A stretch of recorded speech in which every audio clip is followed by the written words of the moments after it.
I grabbed this pack of wood pieces from Hobby Lobby. They were $2.99 and they came with 30 pieces in them. And I grabbed 2 packs and they came with different size circles, teardrops, and ovals. So I started by painting some of the circles using Antique Villa Wise Owl paint. And then I grabbed a set of the small teardrops and I painted them using some dried thyme. I then moved to some bigger ovals and painted them with the dried thyme. And whatever I had left, I painted with the goldenrod from Wise Owl paint. And I basically just went through all the wooden pieces and I took them in sets of 4 and painted them with the dried thyme in the goldenrod. And by the time I was done painting, I had about 40 wood shapes and 5 circles painted. You can pick any color you want. And what I did is I started with a set of the smaller ovals and I glued them together. You can use hot glue, E6000, or wood glue. I took 4 of the small teardrops and I glued them on top of the smaller ovals. And then I took a small circle and put it in the center. And now you just have this cute wooden flower. And I was able to make a total of 5 flowers, 3 small and 2 big.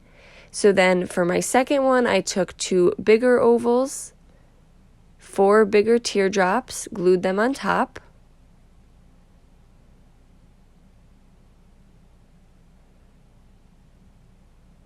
And then I took a larger circle and glued that in the middle. And I just repeated this until I had a total of 5 flowers. And remember, you could pick any colors that you want. And I got these wooden pieces from Hobby Lobby for $2.99 with no coupon or sale. Then I grabbed a pack of these wood letters. I get them from Dollar Tree. There's 26 in a pack. And I had enough wood letters to spell the word hello. And using some black Wise Owl paint, I just painted on top. And I set those aside to dry.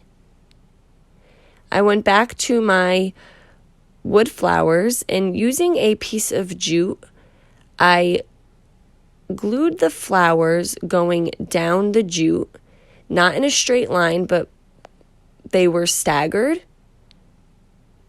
And I used some hot glue. And once I had all 5 of these flowers hanging from the jute, I flipped it over and you can paint the back. And then I just made a little loop at the top for it to hang from. And then once my letters were dry, I went back and I glued them to the center of each circle. And there you go. Now you just have this hello sign that you can hang at your front door. I hope you guys enjoyed this video. Paint products can be found on our webpage at chalkitupfancy.com. And don't forget, you can check out some other tutorials over on our YouTube or our webpage. Have a great day.